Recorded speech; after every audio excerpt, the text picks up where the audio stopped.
Então eu vou apresentar brevemente ali para vocês e logo depois a Sheila e o João já começam. E a gente vai ter provavelmente ali uns 25 minutinhos no final para perguntas, dúvidas, etc. E daí a gente ou encerra ou esse Meet aqui se auto-implode e todos eles somos expulsos simultaneamente. E veremos o que acontece. Então, sem mais delongas, eu vou apresentar aqui nossa pesquisa. Eu espero que ele não dê muitos bugs, porque como eu tô numa call com 250 pessoas e gravando minha tela, o meu notebook está assim. Eu não posso viajar, mas ele está querendo voar, assim. Tá morrendo com isso. André, só também complementar que a gente vai, né, pelo medo aí de se auto-explodir o chat até as 8, a gente vai apresentar o case, a gente não, né? O João e a Sheila vão apresentar o case, acho que vai durar mais ou menos ali uns 20 a 30 minutos, e aí depois a gente abre para discussão. Isso aí. Eu vou deixar aqui Exato. tudo no mudo, porque não para de chegar gente. Vocês conseguem ver minha telinha de boas? Sim. Sim. Então, beleza. Então, ah, primeiro começando aqui sobre quais são as áreas das pessoas que estão nesse grupo, né? Acho que já deu para sentir das discussões, mas majoritariamente é pessoal de UX e de Product Design. 62% das pessoas estão nessa área, né? E as outras áreas, digamos assim, laterais, assim, similares, né? Então, comunicação e marketing, com mais ou menos 6 pessoas, e design visual, mais focado em gráfico, branding, etc., com 3 pessoas. Olha, todo grupo, assim, acho que você começa de métricas e tal, sempre o pessoal de análise e ciência de dados acaba sendo minoritário, infelizmente, eu sempre gostaria de ter mais pessoas dessas, mas eu fico feliz que pelo menos o pessoal que a gente está tendo aqui tá bem entrosado, assim, tem compartilhado bastante nas discussões. Temos também ali mais ou menos umas 16 pessoas, 20%, que são de outras áreas. Então a gente tem, né, desde pessoas de coordenação pedagógica, animação 3D, UX Research, que eu achei curioso a pessoa ter respondido fora, né, de UX, mas Service Design, que eu também, né, consideraria uma coisa próxima ao UX, etc. E várias outras coisas aqui, inclusive pessoas que estão fazendo estágio. Há quanto tempo trabalha nessa área? Então, a gente tem, o maior grupo são de pessoas que estão bem no início, né, 32% está aqui entre 1 e 3 anos. Se a gente adicionar com o pessoal de menos de um ano, né, ou seja, que começou agorinha, daí um pouco mais de 50%. Então, majoritariamente é um grupo de pessoas mais júniores, mas a gente também tem uma amostragem boa de pessoas já com um pouco mais de experiência. Então, o segundo maior grupo é de pessoas com mais de 5 anos de experiência, 32%, 26 pessoas. E um pouco mais pleno ali, né, de 3 a 5 anos, mais ou menos 10% do grupo. Então, de certa forma, tem um balanço ali, né? Um meio-meio entre pessoas mais júniores e pessoas com mais experiência. Se vocês consideram que tem, ou que aplicam ou têm conhecimento em dados de UX. Então, a maioria das pessoas, 40%, não tem conhecimento, mas quer aprender. Então, a maioria das pessoas, acho que refletindo também o nosso perfil ali de estado de carreira, né? Pessoal que está entrando agora nesse universo. Um que eu achei particularmente interessante foi esse segundo, né? Tem conhecimento, mas não trabalha, ou seja, aquela coisa, você talvez conhece, sabe da metodologia, mas ainda no dia a dia não trabalha com isso. Esse talvez seja um ponto interessante até para a gente explorar nas próximas reuniões, assim, ou seja, né? Como aplicar isso no dia a dia, né? Como fazer isso rodar dentro das empresas, dos projetos. Outro grupo sim, aplico na minha rotina. Então, mais ou menos 22% aí das pessoas realmente está trabalhando com isso no dia a dia. E a gente teve uma pessoa que não aplico. Não, desculpa. Essa pessoa aqui. Que tem conhecimento de dados, mas na prática não usa ferramenta específica para o X. Né? Então, tem uma pessoa que provavelmente é a pessoa que trabalha mais com ciência de dados e tal, que tem a noção dos dados, mas não necessariamente usa para processos de experiência de usuário. Quais temas que vocês gostariam de ver nos nossos encontros mensais?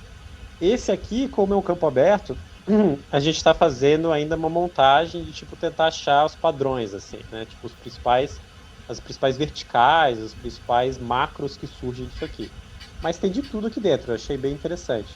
Então, desde coleta de dados, arquitetura da informação, estratégia, formas de captação, interpretação das informações coletadas, UX Machine Learning, ética, Quali Quant, Atomic Research, Research Ops, metrificação do produto. Esse, para mim, acho que é um tema que mais surgiu, que é a questão de metrificar. A gente já teve umas discussões bem interessantes lá no grupo sobre isso, né? Sobre como metrificar. Eu imagino que até pelas pessoas serem mais júniores, talvez estejam empresas que isso já não está bem consolidado, né? Ou seja, ele já não tem, digamos assim, uma massa de dados de fácil acesso, bem estruturada, uma boa governança, que seja fácil você meter a mão e tirar insights. Então, eu acho que esse aqui vai ser um papo bem interessante a gente ter, né? Ou seja, como navegar em empresas que ainda não têm isso estruturado, como talvez puxar essas frentes. Mas tem várias outras coisas aqui, isso aqui a gente vai trazer depois, assim, tipo, um pouco uma visão mais estruturada dessas sugestões. Outro ponto é, acredita que tem algum case que gostaria de compartilhar nos nossos encontros? Só 10% das pessoas diz que sim, 8 pessoas, e 90% diz que não. A gente já está entrando em contato com essas 8 pessoas. Mesmo que seja 10%, se a gente for fazer isso uma vez por mês, a gente já tem isso por basicamente o resto do ano, né? Então, fiquei feliz assim, de que a gente já tem bastante gente disposta a dar material até 2022. Assim. Aí, a grande polêmica, né? Onde você prefere manter a nossa comunicação do grupo? Eu acho que tem... Aqui foram 49 respostas, teve uma pessoa que colocou no WhatsApp também. Então, tecnicamente, deu exatamente 50% votou por ficar no WhatsApp. E como a gente é muito democrático, a gente vai manter no WhatsApp. Algumas pessoas, o segundo colocado foi o Telegram, depois veio o Discord, Slack, etc. Então, a gente já abriu, né, para o Discord, meio que para criar umas threads lá dentro e também ter mais off-topics lá. A gente vai forçar um pouco mais nas próximas semanas para manter os off-topics lá no Discord, para não ficar tão caótico o WhatsApp. E talvez algumas coisinhas mais divertidas, assim, sei lá, puxar algumas agendas, assim, para lounge, para só bater um papo ali livremente na salinha do Discord. Então, este foi a nossa pesquisa. Simples. Obrigado a todo mundo que respondeu. Possivelmente, mais para frente, a gente vai fazer mais coisas. Bernardo. Diga lá. Acho que só sobre essa parte do WhatsApp, dar uma reforçada, né? Você já falou que a partir das próximas semanas a gente vai reforçar isso, mas para a gente manter o grupo funcionando legal, sabe, com as discussões focadas. Então, quando começar o off-topics, a gente mesmo se monitorar e falar, gente, né, a gente tem um outro canal onde é legal levar essa discussão para lá, mas vamos manter o registro aqui daquilo que realmente é o tema principal, né? Porque senão pode acabar desmotivando todo mundo e a gente vê ali a necessidade da importância do assunto e do quanto que a gente quer explorar realmente mais a fundo discussões daquilo, de modo assíncrono, né? Hoje não necessariamente quem está online ali naquele momento pode responder, consegue participar. Então, se a gente deixar focado lá para isso, todo mundo consegue ir respondendo conforme sua disponibilidade. Então, todo mundo também colabore para, se o coleguinha começou a falar, tipo eu, né?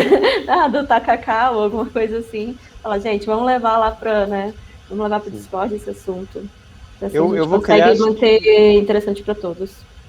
Eu vou criar um meme, assim, tipo alerta do off-topic, sabe? Toda vez que alguém vê o off-topic, você joga lá, alerta do off-topic. Aí todo mundo se policia.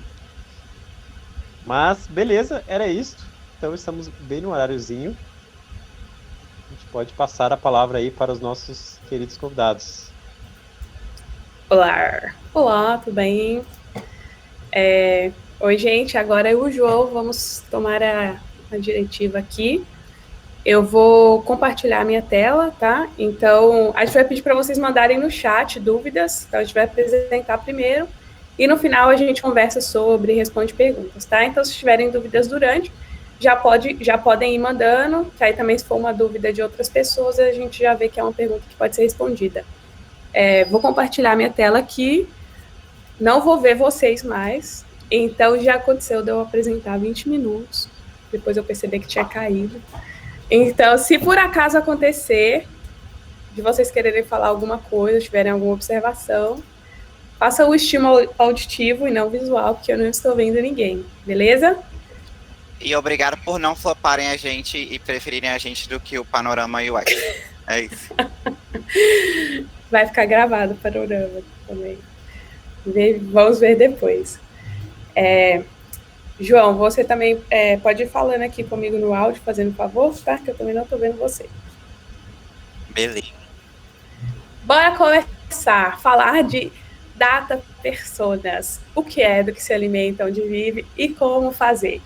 Só um adendo antes da gente começar a real oficial. Esse case, a gente está apresentando um projeto que a gente realizou no PicPay, e a gente vai focar aqui muito mais em falar da parte de dados, porque a gente, com a maioria das pessoas aqui, é de UX, a gente já está mais familiarizado com como a gente faz tradicionalmente em UX, então o objetivo maior da gente mostrar esse case é mostrar a parte que, em geral, a gente não está familiarizado, que é a parte de modelagem matemática, clusterização dos dados e por aí vai, beleza?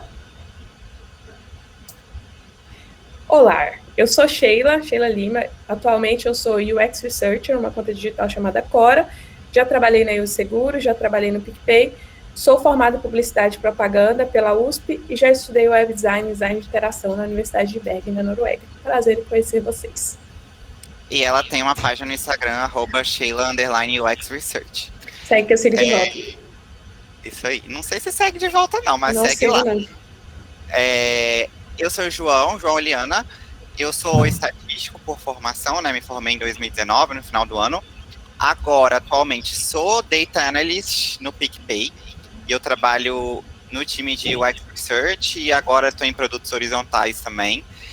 E aí estou atuando meio que como um UX Research quantitativo e tentando misturar o mundo de dados dentro do UX Research, né? E aprendendo sempre com Sheila maravilhosa. Obrigada, estamos aprendendo, João, um grande mentor de dados.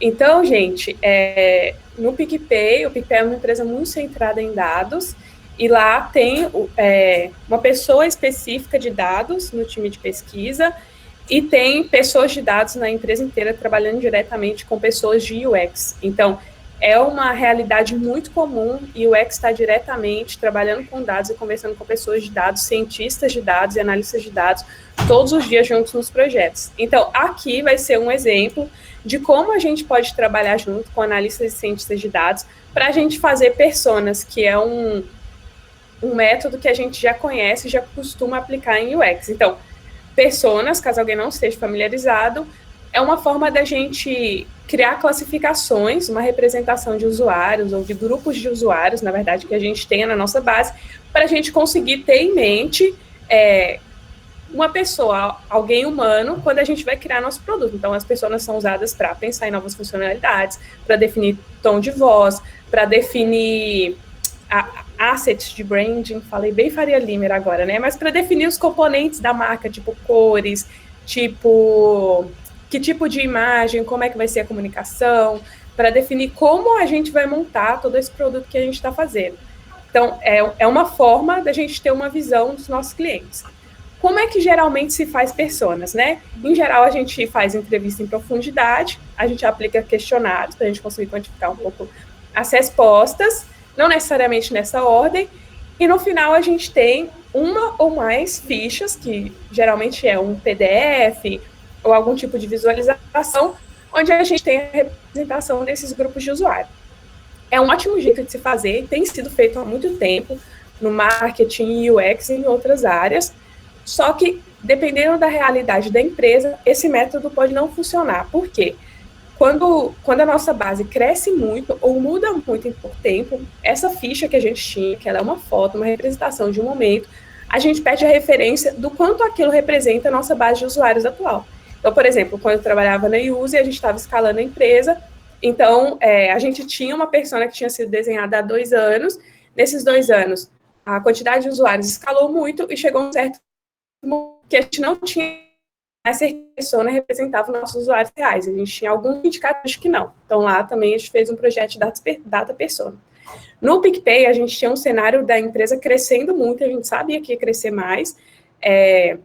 Então, e a gente tinha iniciativas que faziam a base crescer ou mudar muito, muito rápido. Então, por exemplo, o PicPay anuncia no Big Brother.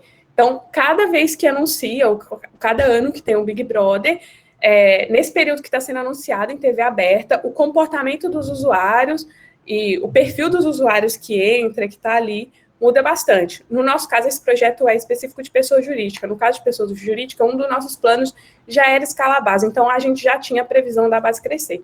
Por isso, a gente decidiu aplicar um projeto de data personas ao invés da tradicional persona, em que a gente entrevista pessoas e dispara questionários.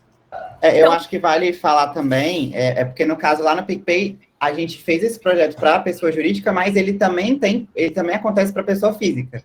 E um ótimo exemplo de base dinâmica e por que não é legal a gente ter uma persona estática, que ano passado, né, em fevereiro, a gente tinha um perfil de consumidor no mercado aí de banco digital, e aí veio o auxílio, o benefício, né, Nubank, PicPay, IT e várias outras contas digitais, e entraram várias pessoas que não costumavam usar esses aplicativos. Então, foi uma mudança gigantesca e está acontecendo de novo e está sempre acontecendo. Então, eu sempre coloco esse exemplo que eu acho muito fácil, assim, de entender por que com algumas empresas não funciona. Perfeito, João, muito obrigada por complementar. Inclusive, vale a gente falar que teve esse projeto em pessoa física, a gente vai apresentar aqui o case de PJ, que foi o que eu e o João tocamos, mas teve um projeto bem parecido, que iniciou até antes, concluiu até antes do de PJ, que foi com os usuários pessoa física, tá? Beleza, e daí como é que a gente faz nesse caso, quando a gente quer que as nossas personas sejam escaláveis e funcionem de forma dinâmica, né? Que a gente continue tendo alguma referência, mesmo quando a base muda. A gente trabalhou com clusterização da base, através de modelagem matemática. A gente usava selecionar alguns dados Peraí, minha irmã passou cantando aqui, me desconcentrou. A gente clusteriza a base usando modelagem matemática, a gente pega outros dados que não necessariamente a gente usou para treinar o modelo, a gente pode cruzar com todos os dados que a gente coleta na empresa, aí, a partir daí, depois dessas duas primeiras fases, que são mais analíticas e mais automáticas, aí sim a gente segue aplicando os métodos mais tradicionais de UX, tipo questionário, entrevista em profundidade, para a gente responder coisas, informações que a gente não consegue responder com os dados que a gente coleta hoje em dia. Então, por exemplo, nesse caso, quantidade de transações, frequência de uso, tempo entre transações, essas coisas são informações que a gente já coleta, de onde a pessoa vem, se é orgânico, se ela foi impactada por alguma campanha, são coisas que a gente não precisa de perguntar para as pessoas e são coisas que mudam muito rápido. Agora, por exemplo, a motivação da pessoa para ter um negócio, os objetivos dela de vida, essas coisas demoram muito mais a mudar, então faz mais sentido para nós ter essas coisas em entrevista em profundidade, questionário, e outras coisas que a gente já coleta automático, ou que a gente consegue pegar de bases externas, mas que é coletado de forma automática também, a gente usar a ciência de dados para a gente cruzar e para a gente ter o acompanhamento desses dados. Depois disso, nesse case específico, a gente desenharia a jornada, e a gente decidiu não fazer personas, mas job to be done, porque a gente entendeu que o tipo de empresa que a gente tem na empresa, no PicPay no caso, é um ecossistema complexo demais para a gente colocar em uma ficha, em uma pessoa.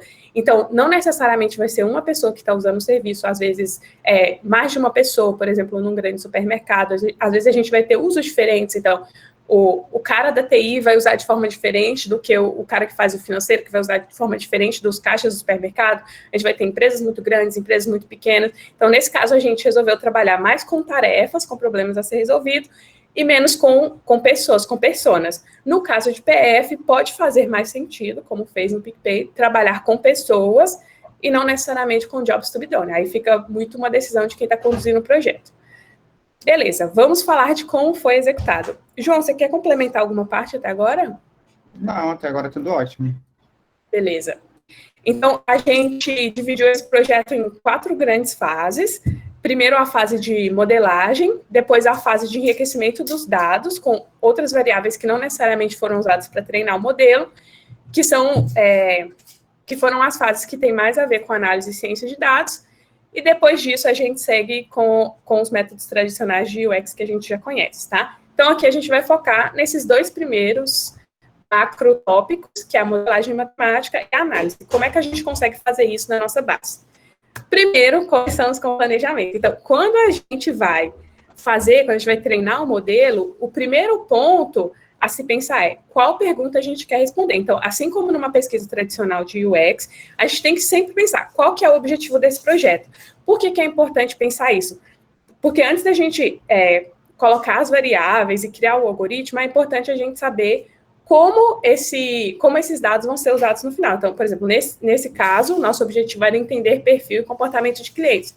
Já teve outros projetos que a gente trabalhou que o objetivo era categorizar usuários para fazer recomendação. O objetivo pode ser rever a régua de precificação. Então, para cada um dos objetivos, a gente vai selecionar variáveis diferentes e a gente vai treinar o modelo, a gente vai escrever o algoritmo de forma diferente. Então, antes de começar qualquer atividade, é importante a gente pensar no que a gente vai fazer com esse projeto. E, além disso, ter esse objetivo bem claro em mente ajuda a gente, mais para frente, quando a gente for selecionar as variáveis que a gente vai usar para treinar o modelo, que a gente vai falar daqui a pouco. João, quer falar alguma coisa do planejamento? Então, qual que é o nome daquele documento que você fez? Acho que... BRD. Quem já trabalhou com desenvolvimento provavelmente está acostumado. No PicPay a gente chamava esse nome de BRD, era Business, alguma coisa, Document, era algum termo Faria Limer, mas era basicamente uma descrição do escopo do projeto. Quem ia participar, por que a gente estava fazendo, qual métrica que aquele projeto ia impactar. Então, a gente preencheu 3 dias desse documento quando a gente foi fazer. É muito comum em desenvolvimento ter também, por exemplo, quando vai criar um aplicativo novo, criar um site novo, pensar qual que é o objetivo, como é que a gente vai desenvolver, quais são os requisitos mínimos do sistema. Então, nesse caso, a gente tinha esse documento no PicPay, era um documento criado pelo time de ciência de dados, mas era uma coisa muito específica da empresa, assim, vale pesquisar na internet mesmo esse documento, depois a gente manda lá no WhatsApp como é que é o nome, porque eu não lembro agora, mas é basicamente um documento que pergunta requisitos do sistema, qual que é o objetivo, qual métrica que vai impactar, qual é o mínimo que esse sistema que a gente vai desenvolver tem que ter, qual que é o entregável final que a gente espera. Então, por exemplo, quando a gente cria um modelo matemático, roda um modelo matemático, a gente vai ter um monte de linha de tabela, a gente não recebe como resultado um monte de gráfico, por exemplo. E a gente, como profissionais de UX, geralmente a gente espera consumir isso numa visualização de dados, né? Gráficos, dashboards e por aí vai. Então, quando a gente vai começar esse projeto, é importante já ter essas coisas em mente, porque faz muita diferença no final, quando a gente vai olhar para esses dados como um todo. Arthur já botou aqui no chat, Business Requirements Document. Obrigada, arrasei no Arthur. inglês. Isso aí, joga no Google, vocês vão ver alguns modelos. A gente fez um desses antes da gente começar o projeto, de verdade. Beleza? Então tá, né? Uma vez que a gente já sabia qual que era o objetivo, o que a gente queria, por que a gente estava fazendo esse projeto, a gente fez uma fase de olhar para todas as variáveis que a gente tinha na nossa base, que a gente coletava, para a gente ver quais variáveis eram mais importantes para o negócio, quais variáveis faziam sentido para o projeto, quais variáveis davam as respostas que a gente queria, se essas variáveis eram seguras, tipo, se a gente tinha certeza que a forma como ela estava coletada trazia uma informação real, se a gente tinha dúvida se era uma variável gerada interna, se era coletado de uma fonte externa. Então, variáveis são tipo... Por exemplo, o KNAI, que é o ramo de atividade, pode ser uma variável. A geolocalização, então, o estado, a cidade onde está o negócio é outra variável. Quantidade de transações é outra variável. Tempo intertransação é outra variável. Se veio orgânico, sim ou não, é outra variável. Se veio de campanha, qual campanha que veio pode ser outra variável. Então, a gente passou uma lista, assim, a gente passou por todas as variáveis, basicamente, que a gente coletava na nossa base, e a gente selecionou 65 que a gente confiava fazia sentido usar para treinar o modelo. Certo, João? Sim, e aí esse é um ponto para quem trabalha mais com dados, está acostumado em trabalhar em empresas grandes e ter acesso ao banco. As variáveis, elas não estão tipo, eu tenho um esquema só de sellers aqui, né, só de vendedores e vai estar tudo lá. Elas estão jogadas, assim, geralmente em empresas muito grandes, o Data Lake, ele é muito diverso.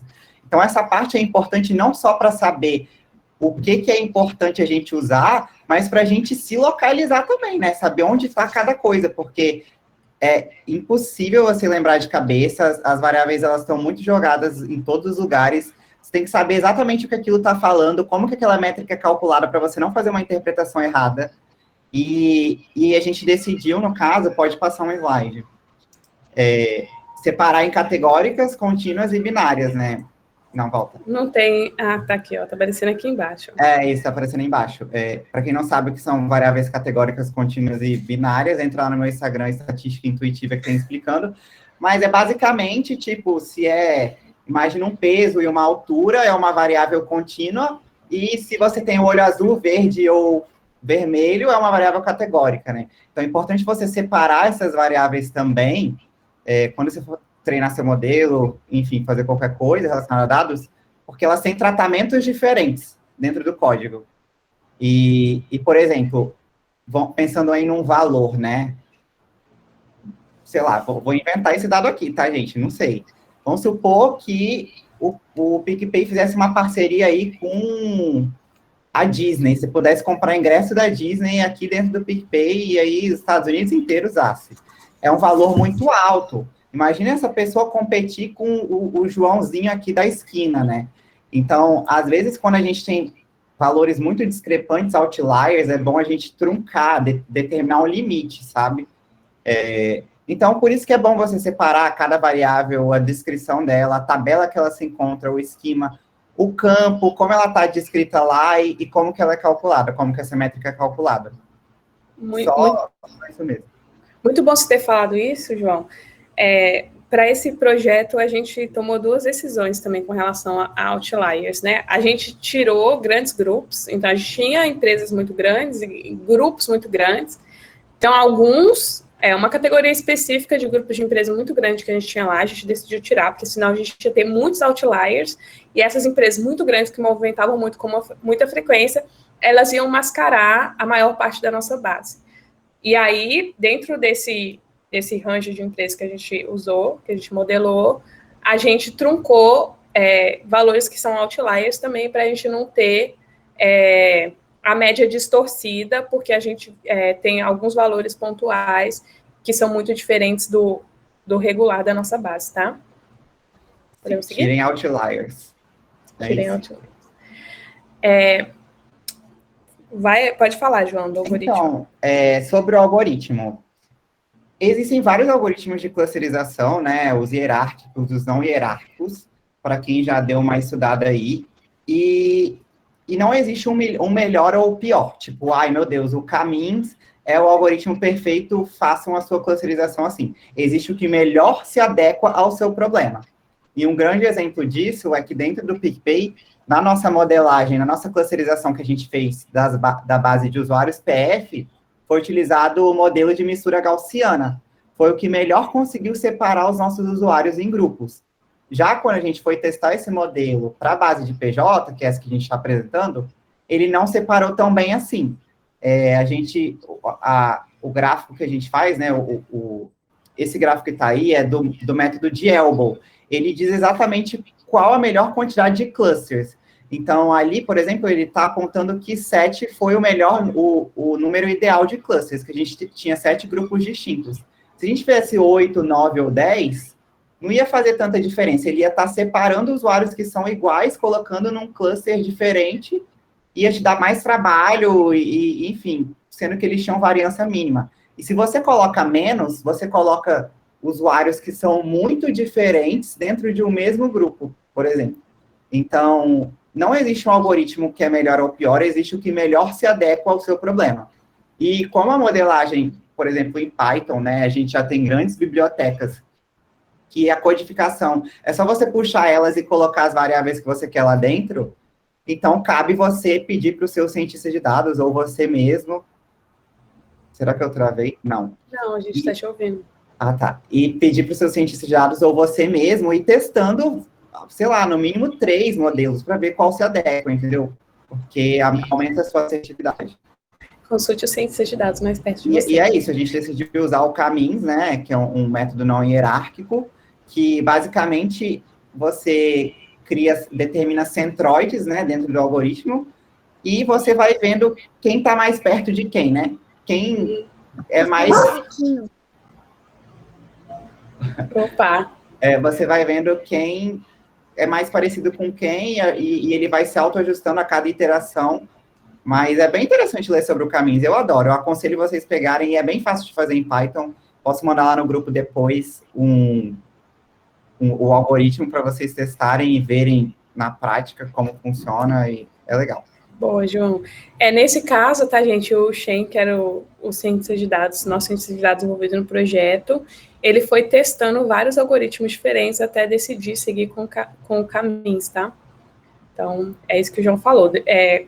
Com o Caminhos, a gente tinha grupos que os indivíduos eram semelhantes entre si, semelhantes o suficientes para estarem no mesmo grupo, diferentes o suficiente para a gente fazer sentido ter 7 grupos separados. E foi assim que ficou o nosso fluxograma do nosso modelo. Vai lá, João, brilha. Então, esse aqui é um ponto importante. Não é só você pegar e jogar todas as variáveis lá e toda a sua base de usuários e clientes e falar, vamos clusterizar. Por quê? Existem... Como que eu posso explicar isso, né? Por exemplo, uma pessoa, você tem amigos, você tem o lugar onde você mora, você tem as pessoas que você segue, os seus contatos na agenda, por exemplo, em PF, né, pessoa física. Então, na modelagem que a gente fez lá, se você nunca tinha feito... Tudo que a gente faz aqui, geralmente são variáveis comportamentais de uso do aplicativo. Mas imagina que você não usou e que você acabou de baixar o aplicativo. A gente também tem curiosidade de saber e de estimar o seu perfil, né? De saber mais ou menos quem você vai ser. Até porque a gente quer trazer usuários como o melhor perfil. Então, a gente já quer saber como que a gente pode trabalhar com você, enfim, consegui explicar muito bem. Mas, basicamente, o nosso fluxo hoje se você já fez transação, se você já tem mais um mês de cadastro, se você fez transação, você vai entrar no fluxo do caminho, você vai ser clusterizado, porque você tem dados para isso suficientes, e você vai ganhar um label, que é o nosso cluster, né? Cluster 1, 2, 4, 6 ou 7, dependendo do seu comportamento. Se você não fez uma transação e você já é um usuário antigo, aí a gente vai ver, putz, essa pessoa não usa mesmo, então é um usuário inativo, né? Que a gente chama de bounce.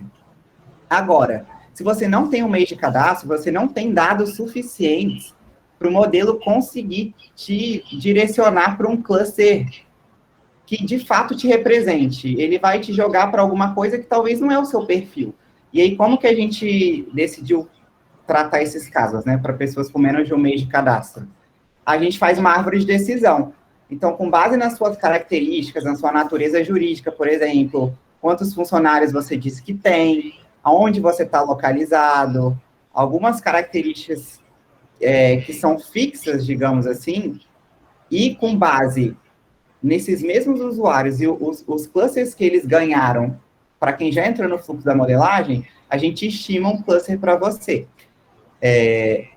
A mensagem se você não tem dados suficientes, você não é bom você colocar no fluxo de modelagem do Caminhos. Tenta fazer uma árvore de decisão e agrupar por outros tipos de variáveis, essa semelhança. E não comportamentais de uso do aplicativo, por exemplo.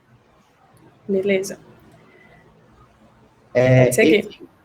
Esse repositório de dados eu coloquei, na verdade, estou fazendo propaganda aqui, porque a gente tem um data meeting que rolou, né? E é muito interessante, alguém já perguntou isso lá no grupo, que é como catalogar nossos dados. Do mesmo jeito que a gente quer ter um repositório de pesquisa, a gente também tem um repositório de dados. Então, se alguém, lá no PicPay, a gente tem um Wikipedia, que é um case aí de sucesso no mercado.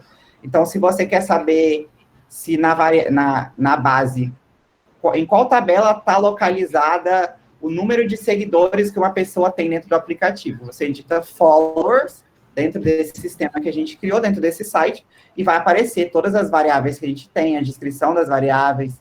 E eu coloquei isso para mostrar que a gente também fez isso na modelagem, todo mundo fica acessível para todo mundo que quiser, né? Todos os PDs, os writers, researchers e PMs, todo mundo que quiser acessar, só digita lá cluster PJ e vai aparecer a descrição de todas as variáveis para ninguém ter dúvida, para todo mundo saber como foi feito e conseguir ter um self-service daquele resultado, né? Um ponto que vale colocar é que, tipo, para as pessoas de dados que estão aqui, uma recomendação é pensar nessas formas de deixar os dados mais democráticos para outras pessoas que não necessariamente são analistas de dados, são cientistas de dados.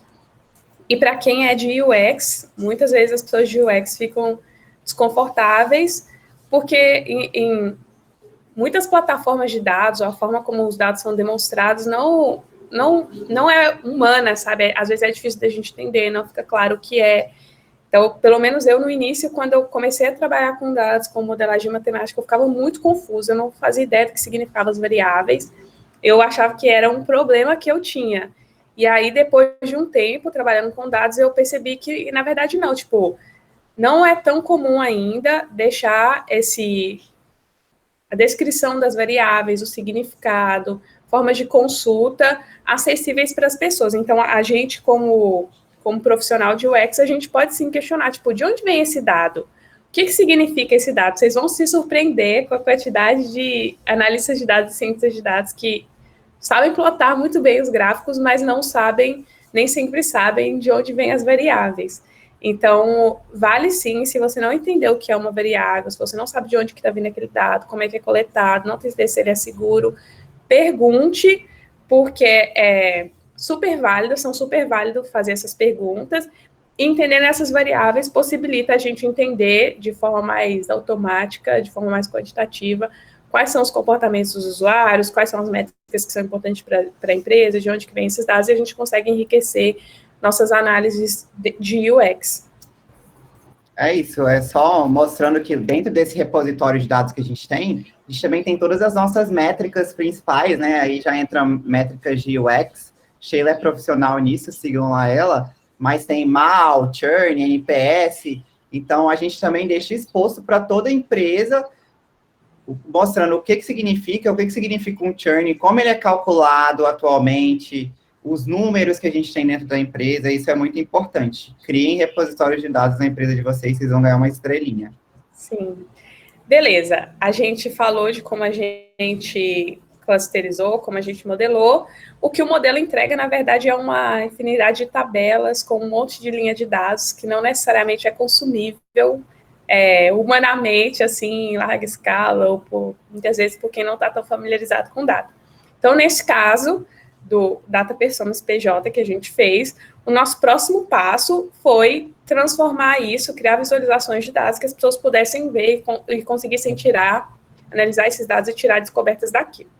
Então, a gente fez um resumo, que é essa imagem menor aqui, um resumo com as principais informações sobre os grupos. A gente criou nomes, a gente fez algumas sessões com as UX Writers de PJ, para a gente escolher nomes para os nossos clusters. A gente deu cores para eles, a gente criou ícones, o que não parece ser uma coisa tão relevante, só que porque a gente vai trabalhar com aqueles grupos por muito tempo, e é importante a gente definir como a gente vai chamar, que características deles a gente vai destacar, e a gente criar formas de tornar eles memoráveis. Então, nesse caso, por exemplo, a gente tinha 7 grupos diferentes. Como é que as pessoas vão lembrar quais são os 7 grupos que a gente tem? A gente precisa de criar um resuminho que descreve esse grupo, suas principais características. A gente precisa de criar outros tipos de mecanismos para tornar eles memoráveis para as pessoas. Então, o nosso primeiro passo foi criar esse resumo, a gente fez em Excel mesmo, e a gente colocava principais variáveis que diferenciavam os grupos, a gente colocava os valores dessas variáveis, e a gente compartilhou isso com as pessoas. E aí, o João criou uma série de dashboards cruzando várias variáveis que a gente usou para treinar o modelo, que a gente não usou para treinar o modelo. A gente criou um board no Miro e a gente colou esses gráficos lá e a gente foi colocando post-its com as nossas certezas. Então, respostas que esses dados já tinham respondido, suposições que a gente conseguia levantar olhando para esses dados e dúvidas que a gente tinha a partir desses dados ou que a gente já tinha e os dados não eram respondidos. Então, quando a gente foi para a próxima fase, a gente não ia perguntar em formulário coisas que os nossos dados já respondiam. E as nossas hipóteses eram muito mais direcionadas a informações que a gente já tinha para o usuário. A gente tinha algum embasamento para criar aquelas respostas e a gente não estava criando meio que do nada. E também na hora de priorizar o que a gente pergunta em entrevista, o que a gente pergunta em questionário, a gente também podia voltar nessas informações e olhar quais são as dúvidas mais emergentes que a gente tinha quando se trata desses grupos de usuário que a gente tinha. Eu não vou perguntar para o usuário adicionar mais uma pergunta no formulário, por exemplo, qual a frequência de uso do PicPay, se eu já sei qual que é aquela informação, né?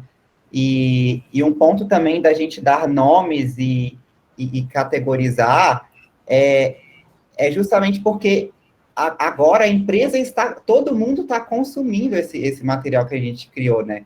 Então, imagina se todo mundo saísse falando, cluster 1, cluster 2, e, sabe, a gente preferiu dar as cores e os nomes, como a Sheila mesmo falou, e você pode fazer isso na sua empresa também, e os nomes não precisam ser bonitinhos, sabe? A gente fez uma dinâmica para a galera dar nome com base nas características, e saía tipo a menina dos olhos, patinho feio. Você pode chamar os seus grupos do jeito que você quiser, entendeu? No final, a gente escolheu grupos, os grupos representavam, de certa forma, o comportamento desses usuários, então tornava um pouco memorável por isso. A gente escolheu nomear todos em português. Antes da gente escolher, a gente tinha decidido que ou ia ser tudo em português, ou ia ser tudo em inglês. Se um fosse adjetivo, todos iam ser adjetivo. Se um fosse um nome de famoso, todos iam ser nome de famoso. Então, a gente criou uma certa padronização em termos de nomenclatura, para ficar mais fácil lembrar esses nomes. Não foi totalmente aleatório. Podemos seguir? Pode seguir? Pode.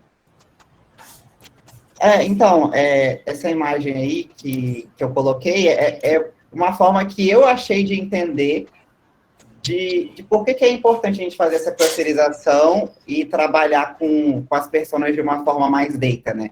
Então, supondo que você tenha achado 6 clusters, né, na sua modelagem, 6 grupos distintos, e você tenha 10 milhões de usuários, colocando numa escala do pior para o melhor, né? Então, o amarelinho é o seu pior usuário, e o verde água, o seu azul petróleo, é o seu melhor usuário. Então, você tem 10 milhões de usuários ruim, que você categoriza como ruim, de acordo com o uso dele, né? Uma pessoa que não te gera muito lucro, que não é engajado no aplicativo, não usa muitos produtos, e você já tem o usuário bom, né, o usuário que usa todos os produtos, que é embaixador da empresa, dá nota boa no NPS, indica para as pessoas, dá muito MGM, você quer que eles invirtam de posição, né, invertam. Então, você tem o melhor e o pior usuário, e se você tem 10 milhões no pior e 1 milhão no melhor, pode passar, você quer que seja 1 milhão no pior e 10 milhões no melhor, por exemplo. Então, você vai estudar por que o pior é ruim e por que o melhor é bom. E assim, você consegue ter uma régua. A gente tem um dash que a gente acompanha, por exemplo, em janeiro, quantos usuários a gente tinha no cluster tal, e agora em fevereiro, como que foi essa mudança, né? Então, você consegue ver se as ações que você está fazendo estão fazendo as pessoas mudarem e migrarem, entendeu? Saírem do pior para o melhor. Então, você consegue ter uma régua, digamos assim. Essa é a grande diferença entre as personas que a gente faz com entrevista e questionário, das personas que a gente faz usando modelagem matemática. Então, quando a gente mexe as alavancas de produto, por exemplo, quando a gente muda a precificação, quando a gente anuncia uma rede aberta, quando a gente tem algum evento que não necessariamente é um evento que está no controle da gente, como, por exemplo, uma pandemia, e a base muda muito, aí a gente consegue continuar acompanhando como é que estão os comportamentos desses grupos. Quem está aumentando, quem está diminuindo. Então, no outro projeto de data personas que eu participei, por exemplo, a gente percebeu que um certo grupo de usuários, que era o que mais trazia lucro para a empresa, era o que tinha um preço mais alto, o nosso preço estava mais alto em relação ao mercado. Então, a gente ajustou a régua de precificação e a gente ficava acompanhando se ia vir mais usuários desse certo grupo que a gente estava mirando e querendo trazer. Então, se a gente tem entrevistas, questionários, a gente precisa de repetir o processo todo de novo para a gente conseguir ver se realmente mudou, se aumentou, se quem entrou novo ou se quem saiu, quem são aquelas pessoas e como até engasguei, como é que elas estão se comportando agora. Aí, depois que a gente faz essas etapas, né, essa etapa que é mais voltada para a ciência e análise de dados, a gente pode seguir respondendo perguntas que a gente ainda não conseguiu responder. Então, mesmo tendo uma infinidade de dados, ainda tem muitas coisas que a gente não vai conseguir responder, principalmente coisas que são aspiracionais, às vezes são variáveis que a gente não coleta, tipo, não faz parte do nosso fluxo de cadastro, não é uma informação que a gente pede para as pessoas, não é uma informação que está traqueada no app, às vezes pode ter isso, mas tem informações que são aspiracionais, ou que a gente precisa de saber os porquês, a gente precisa de saber os comos. Então, por exemplo, qual que é a jornada da pessoa, o que ela estava pensando quando ela resolveu baixar o nosso aplicativo. Tipo, dificilmente a gente vai conseguir traquear isso num evento que a gente coleta automaticamente. Às vezes a gente consegue ter algumas ideias de, por exemplo, ela clicou no anúncio de campanha de rede social, ela entrou no site institucional e ela clicou no botão que leva para a loja de aplicativos. A gente consegue saber esse comportamento que ela fez, mas a gente não consegue saber o porquê. Quais eram as motivações, o que ela estava fazendo ali. No nosso caso de negócios, por exemplo, a gente não conseguia entender quais eram as motivações para criar um negócio, a gente não conseguia entender quais eram as aspirações, os próximos objetivos, as maiores dificuldades. Nem sempre a gente conseguia saber necessariamente quem estava usando. Então, se era uma pessoa de TI, se era uma pessoa do financeiro, se era o dono da empresa, se quem baixava era a mesma pessoa que usava. Então, essas coisas são essas coisas que a gente vai conseguir responder e costumam ser informações que demoram mais tempo a mudar do que o quanto a pessoa recebe de transação, o intervalo de dias que ela demora entre uma transação e outra, e por aí vai. Então, depois que a gente faz essa primeira fase, a gente pode seguir com nossos processos e, no final, a gente pode ter, sim, uma ficha de persona, a gente pode ter uma jornada desenhada, mas a gente também tem uma série de variáveis que a gente consegue ficar acompanhando em tempo real e vendo o comportamento dos nossos usuários. Quer falar mais alguma coisa, João? Não, eu percebi que eu acabei apagando o slide que eu mostrava. Pô, eu tive maior trabalho para esconder os dados, para mostrar como são construídos os nossos dashboards, né? Que todo mundo tem acesso, então todo mundo entra lá e vê a proporção de usuários dentro de cada cluster, quais são as características, você consegue filtrar e colocar do jeito que você quiser. Era só mostrando a visualização mesmo. Mas basicamente é isso. Agora, uma das pessoas que está aqui nessa call também, o Arthur, que é nosso analista o nosso UX Researcher lá de PJ, né? Trabalhava junto comigo e com a Sheila, está seguindo no projeto, né, nas próximas fases, e é isso. Agora a gente abre para dúvidas, quem quiser pode mandar aqui no chat e a gente vai respondendo. A gente tem uma dúvida, acho que é do Arthur, e eu também anotei aqui algumas. Inclusive, eu acho que o Gustavo mandou uma agora também, que é igual a uma das minhas. Vou começar pelo que está no chat, então, acho que é do Arthur. Qual sugestão vocês dariam para contextos ou empresas que gostariam de fazer a clusterização, mas não tenham recursos ou uma pessoa com habilidade para criar modelos matemáticos, né? Um cientista de dados ou analista de dados? Eu tenho 2 pontos sobre isso. O primeiro ponto é meio que lutar, assim, para ter essa pessoa no PicPay, e já respondendo um pouco a pergunta do Gustavo. A gente demorou 3 meses só nessa negociação para conseguir trazer alguém de ciência de dados para fazer parte desse projeto. Só que a gente lutou e teve, e no final valeu a pena, assim. Então, se você conseguir, se tiver energia, se tiver um pouquinho de abertura na empresa, vale muito a pena lutar. Eu fiz tranquilamente mais de 10 reuniões com heads em geral, de pesquisa, de dados, de produto, para a gente conseguir fazer esse projeto. E, no final, valeu muito a pena fazer. Então, tente primeiro, mas se realmente você sabe que não vai dar certo, minha recomendação como pessoa de UX seria tentar criar pelo menos essas visualizações de dashboard. Então, as empresas costumam ter plataformas de dados, você não vai conseguir modelar, talvez limite um pouco o cruzamento, mas você consegue ainda já ter algumas visualizações de dados automáticas. Então, você pode ter dashboards com perfil de usuário, dashboards com principais comportamentos, com média. Então, quando você direciona já com essa quantidade de volume de dados maior, você já tem essa visão antes de começar a criar suas personas, pode te ajudar muito a você já responder algumas coisas, eliminar perguntas de questionário, levantar perguntas mais relevantes para entrevistas e por aí vai. Quer falar, João? Não. Sobre tempo, demorou 6 meses.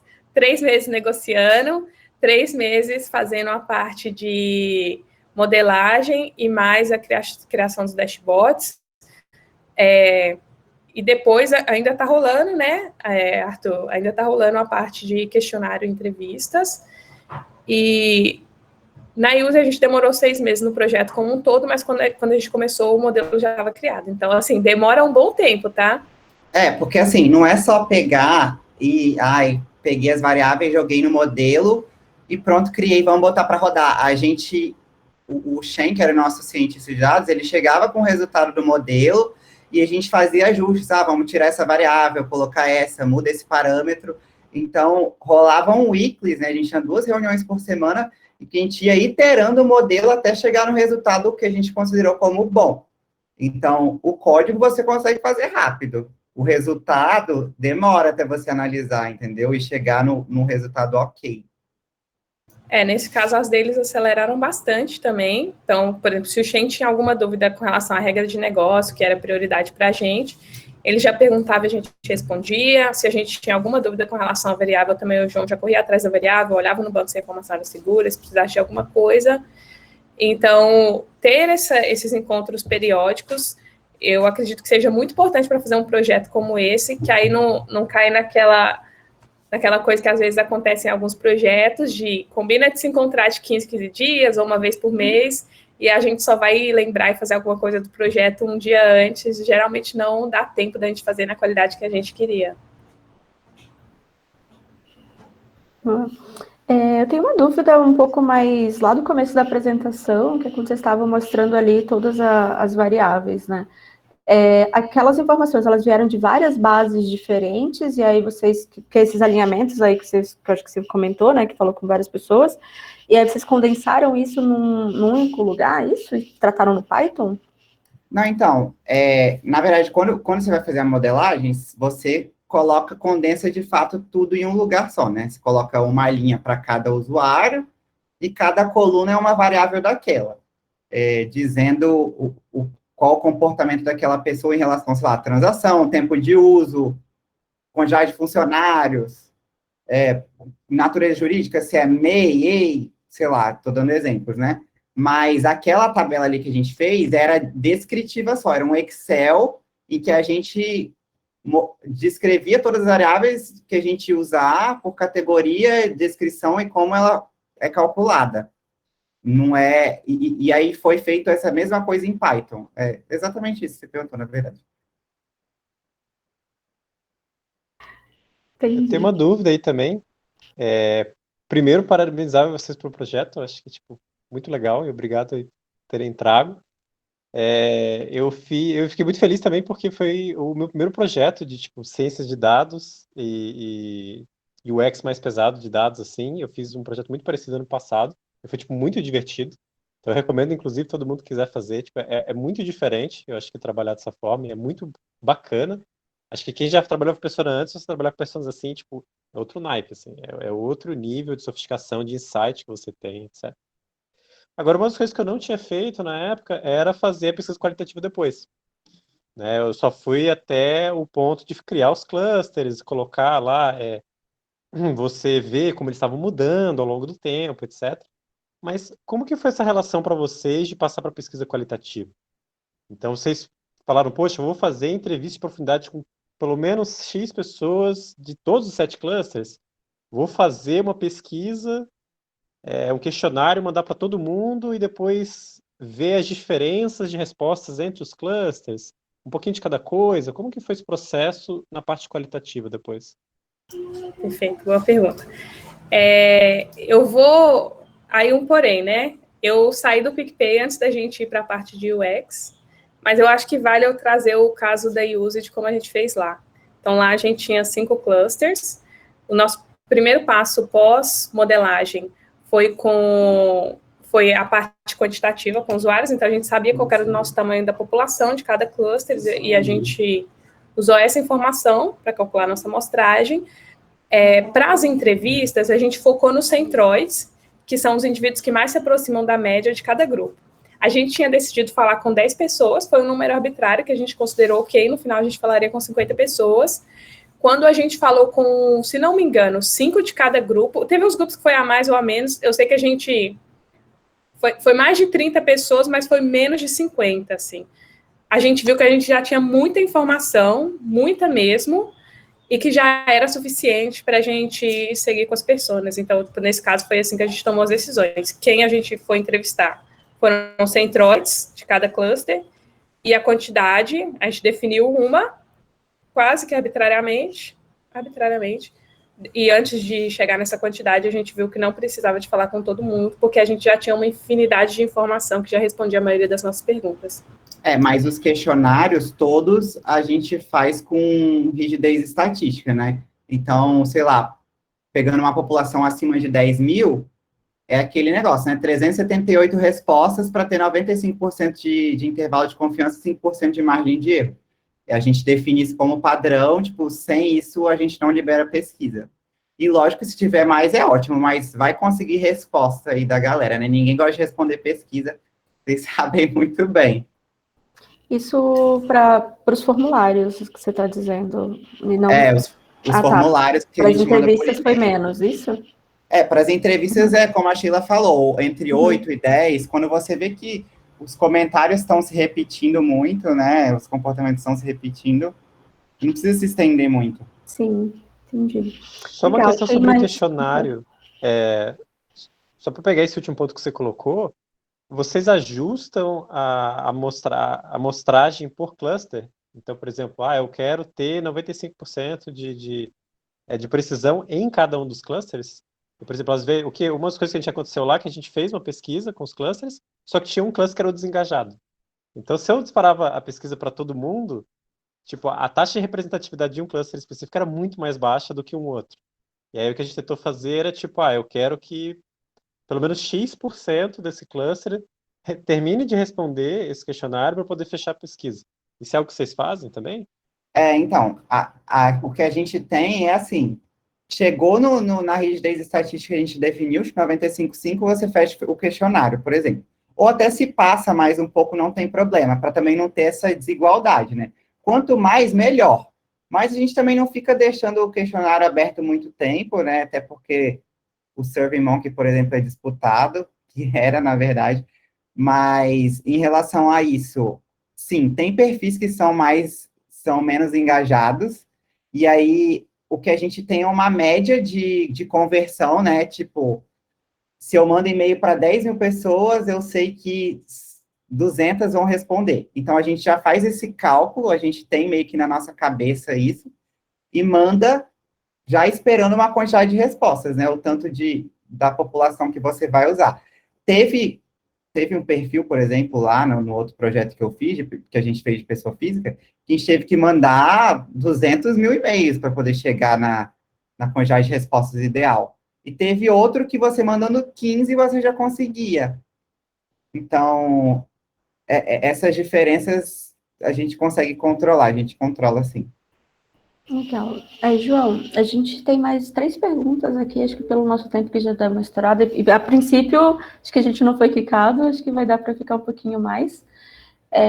Vou seguir aqui, tá? A próxima é da Gabriela. Alguma coisa que vocês acabaram errando e tendo como aprendizado para projetos futuros? Muitas coisas. Assim, eu fiz um projeto de data personas primeiro, teve muitos erros, e aí poupou bastante que a gente poderia ter tido no PicPay. Então, por exemplo, um erro grande que a gente cometeu, né, que a gente fez o projeto todo, durou 6 meses, e a gente só foi entregar todos os resultados no final. E era muita coisa para ser consumida, muita coisa para ser aprendida e absorvida. No PicPay, por exemplo, a gente fez essa primeira fase da modelagem, a gente já mostrou alguns resultados. Aí o João criou os dashes, a gente fez a análise, aí a gente mostrou o resultado de novo. Então, é muito mais rico quando a gente faz entregas faseadas, que as pessoas têm mais tempo de ir consumindo, de aprendendo quais são esses clusters, como que eles se comportam, e depois a gente vai enriquecendo esses dados. Então, a maior recomendação que eu dou é trabalhar com entregas faseadas, até porque não precisa a gente fazer as pessoas esperarem 3 meses, 6 meses, 1 ano, para ter informação, sendo que a gente já tem um monte de dados que a gente pode disponibilizar agora. Você quer falar algum, João? Não tem nada de ruim, não. Acho que, na verdade, teve muito aprendizado, mas seria isso mesmo que você falou. Um outro ponto, assim, que eu acho que eu aprendi no meu primeiro trabalho, assim, é que, tipo, o primeiro projeto de data persona que eu fiz, o cientista de dados, já tinha um modelo pronto, que era um modelo de precificação, e a gente trabalhou com ele. No PicPay, a gente criou o modelo junto com o cientista de dados. Então, tinha uma pessoa de UX Research, tinha um analista de dados, tinha um cientista de dados, e a gente envolvia pessoas de negócio sempre que precisava. Então, a gente foi revendo todas as variáveis com o analista de dados que mais conhecia de dados. O João verificou o quanto era confiável cada uma das variáveis que a gente estava usando. A gente priorizou variáveis que tinham a ver com o negócio, com a nossa estratégia em termos de produto, para aquele semestre e para os próximos para frente. Então, todo o modelo, toda a clusterização foi criada para ser uma clusterização que atendia ao time de produto. Então, uma outra recomendação esse projeto é um tipo de projeto que é feito para ser multidisciplinar. Então, façam junto, não entrega para a pessoa de ciência de dados e ela que lute, sabe? Vocês têm que participar das decisões e responder às dúvidas. Então, você não precisa de ter resposta para todos na hora, mas, tipo, qual a estratégia, qual é a variável mais importante? Se precisar, você tem que ir buscar essas informações para tomar as decisões. E também não tenha medo de questionar. Então, assim, na primeiro projeto de Data Personas que eu fiz, a gente teve as visualizações de dados lá e me entregaram um monte de gráfico. Aí eu imprimi, colei na parede para ficar mais fácil de ler, na época não tinha pandemia. E eu fiquei 3 semanas olhando para aqueles gráficos, porque eu não fazia ideia de como começar a análise. Então, não tenham medo de perguntar de onde vêm as variáveis, não tenham medo de questionar a forma que a visualização está, se vocês não entenderem, e não tenham medo de perguntar para outras pessoas. Então, nesse caso, por exemplo, o que fez eu destravar foi que uma UX designer, ela foi e começou a escrever lá na parede o que ela estava entendendo daqueles dados. E aí a gente começou a escrever, a gente começou a chamar outras pessoas para escreverem, várias pessoas contribuíram na análise. Então, participem ativamente do projeto, mesmo se vocês não estão tão familiarizados com dados, isso vai ser muito rico. Ó, a Aline está aqui, nossa UX Researcher perfeita aí, que participou do projeto de PF. A Samile de Oliveira Brito perguntou: cuide de um produto que a base atual é por volta de 200 mil clientes. Não temos métricas de uso do produto ainda. Estamos iniciando essa frente. Tenho receio de começar com uma pesquisa quali, já que a base é grande e não vamos saber quantas pessoas que conversamos representam da base. Penso que o modelo parecido com o de vocês de clusterizar antes de partir para o qualitativo seja melhor. Tem alguma outra sugestão para esse cenário? Bom, quando eu li esse comentário, Samile, eu pensei justamente, já que você não tem métrica de uso, mas você tem não métrica, né? Você tem variáveis, provavelmente, de perfil dessas pessoas, quem são elas, né? De uma certa forma. Então, eu faria, sim, uma categorização, não necessariamente com clusterização, você pode usar também, mas separaria essas pessoas por determinados perfis, mandaria um questionário, se for possível, para tentar extrair um cheiro de comportamento, né, para substituir essa sua parte das métricas de uso que você não tem ainda, e a partir daí faria as qualis com cada um desses grupos. Você acha, Sheila? Concordo. Eu acho que vale, tipo assim, todo produto que seja digital, às vezes até alguns que não são digitais, a gente tem algumas métricas. Então, tenta, Samile, começar a trabalhar com essas métricas. Tipo, começa a trabalhar com o que você tem, depois você vai enriquecendo os dados. Até olhar para isso também te ajuda a ver quais variáveis são relevantes para o negócio que a gente não está coletando de forma automática, a gente poderia estar hoje. Ou que a gente poderia estar coletando melhor. Então, por exemplo, no outro projeto que eu trabalhei, era um projeto de categorização, e a gente percebeu que a forma que a gente coletava o nome da empresa dificultava a gente categorizar nossas bases por segmento, por ramo de atividade. Então, ter feito essa primeira categorização, ajudou a gente a pensar que seria muito relevante a gente ter algum tipo de filtro para a pessoa não colocar algum dado aleatório, tipo um número de telefone ao invés do nome da empresa, ou algum outro dado que dificultasse a gente categorizar essa base. Então, comece com o MVP e depois você vai enriquecendo. Ah, legal. Obrigada pelas dicas. Ó, a Aline já se prontificou aí, ó, ela sabe, ela já passou por esse perrengue, então chamem ela que ela é profissa. Boa. E aí, Camila Caldas, fiquei com uma dúvida. Existe algum momento posterior que o modelo precisa ser revisado, o algoritmo e as variáveis? A gente determinou que de 6 em 6 meses a gente vai parar, olhar para ele e ver se a gente precisa mudar alguma coisa, fazer ajustes, recentralizar ali os centroides e ver. Ainda não rolou, a gente está na V1 do modelo ainda, mas a gente combinou que vai rolar sim. Até porque entram novas variáveis, né? A gente cria novos produtos, novos comportamentos, então é bom sim. e como a gente envolveu outros stakeholders no projeto. Como foi, Sheila? Primeiro, a primeira coisa foi a gente decidir fazer esse projeto, a gente falou com a nossa head de pesquisa, que era a Diana, ela super comprou a ideia, super topou, a gente foi falar com os heads de dados, então foi, assim, uma série de reuniões, a gente começou reunindo as pessoas com reunião, depois a gente fez reunião com alguns heads de dados, depois a gente fez reunião com o diretor de produto, aí a gente sempre fazia o pitch do projeto, então é importante já ter um PPT de uns 5 slides, não pode ser muito grande, porque você vai ter que falar com as lideranças, geralmente ninguém está com tempo para ficar em reunião de 1 hora, não. É tipo assim, você tem que defender sua ideia em 5, 10 minutos no máximo. Então, a gente já tinha isso pronto. No final, quando a gente realmente começou a fazer o projeto, tinha feito 6 versões do planejamento, mas era conforme a gente foi conversando, adaptando, a gente foi revendo algumas coisas, ou dependendo de com quem a gente fosse conversar, o discurso precisaria de ser diferente. Então, como eu defendo o projeto para o head de dados, é diferente de como eu defendo para o head de UX, que é diferente de como eu defendo para a head de pesquisa. Então, a gente foi criando essas versões do planejamento, que atendia cada pitch. A gente foi reunindo com várias pessoas. Esse foi o primeiro passo de envolver as lideranças. Depois que todo mundo tinha comprado o projeto, aí a gente fez essas dailies bissemanais, que o João falou, então toda terça e quinta, 15 horas, a gente se reunia. Tinha alguns convidados opcionais ou participações especiais que a gente chamava, dependendo do assunto, mas sempre tinha eu, o João e o Shen, que era o cientista de dados, analista de dados e UX Research. Então, desde o início do projeto, a gente concordou que era essencial a gente ter esses encontros para todo mundo estar envolvido no projeto. Em um certo momento, quando a gente estava vendo as variáveis, a gente apresentou para o time de PMs, para ver se as variáveis faziam sentido, se estava alinhado com as regras do negócio. Então, essa foi outra forma de envolver stakeholders. E, no final, a gente apresentou esses resultados da modelagem para uma reunião com o time inteiro de produto, a gente apresentou para uma reunião com o comercial, e a gente fez algumas outras apresentações pontuais para pessoas que a gente sabia que esses dados iam ser relevantes para elas. Então, teve algumas pessoas de growth, algumas pessoas de operações também.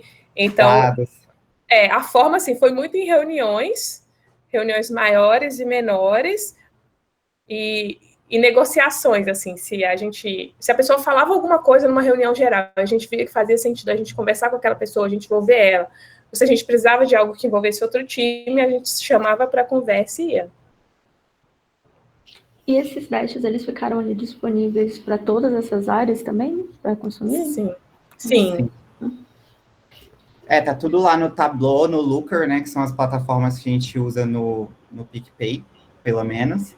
E aí qualquer pessoa pode ir lá, olhar os gráficos, filtrar e chamar a gente também para perguntar, falar, isso aqui acho que está desatualizado, né? Às vezes as tabelas quebram, a gente fala, arruma, mas tem galera sempre consulta, assim. Sobrou mais uma pergunta para a gente responder, acho que pode ser a última, né? Porque a gente precisa de encerrar também. Valdir, quem tomou a iniciativa do projeto? E como vender para os stakeholders? Acho que a gente já meio que respondeu nessa última, né? Respondemos, Valdir? Valdir se pronuncia. Isso, ele falou que sim. A gente tem uma última que é da Mariana. Na uso, como ficou entregável ao final da pesquisa? Dashboard mais ficha ou algum outro formato? Sim, a gente tinha os dashboards, que era no Looker, que era a plataforma de dados que a gente usava. No PicPay foi no Tableau. A gente tinha um Miro com a jornada também. E a gente tinha uma ficha que foi feita no Sketch, que a gente usava na época, que é tipo um Figma. E aí era uma ficha de personas. Então, a gente tinha principalmente os 3, que eram essa série de dashboards no Looker, a ficha da jornada, a ficha das personas. A gente tinha os dados meio que crus, assim, tipo, várias planilhas com anotação de entrevista, com dados de questionário que as pessoas podiam consultar. E a gente criou uma página no Notion sobre o projeto, a gente criou uma apresentação de PPT com um resumo de como o projeto foi feito, quais foram as principais descobertas e os próximos passos. Bem legal, Sheila, obrigada. Eu posso ter me equivocado na parte do sketch, mas vocês entenderam. Gente, muito obrigada. Foi sensacional a troca aqui entre a gente. Acho que as perguntas e o nível da discussão maravilhoso. Assim. Acho que pela hora também a gente vai encerrando aqui. Eu sou péssima cerimonialista, então. Eu adorei. Sugestões, né, melhorias e afins aí, vocês mandem lá no grupo. A gente vai registrar, eu anotei aqui todas as trocas que aconteceram, tanto de termos, sugestões, dicas, para também compartilhar lá no Notion. Amanhã já vai estar lá. E, tô vendo uma galera que trocou no LinkedIn, quem quiser botar seus LinkedIn aí, deixa aí. Eu me divulgando, eu vou divulgar a Sheila aqui também, para vocês não esquecerem da gente. E obrigada. É isso, pessoal. Muito obrigado por terem participado. Acho que realmente foi ótimo, né, o nível da discussão. E a gente vai tentar trazer mais conteúdos que nem esse. Então, se vocês tiverem alguma coisa que vocês querem trazer, ou alguém que vocês querem que a gente traga, manda pra gente lá, sugere, e todo mês, pelo menos alguma coisa vai ter. Fiquem ligados que o próximo talvez seja de uma pessoa da Google, aí não vou falar quem é, mas assim, estamos conversando para a apresentação subir de nível aqui. Tá sendo muito Ninguém difícil a sabe negociação, tá sendo muito difícil. Pessoa super assim, raiz pra você ver ela, ouvir sobre ela. Mas é isso, galera. Beijo. Até a próxima. Beijo, gente. Boa noite. Boa noite.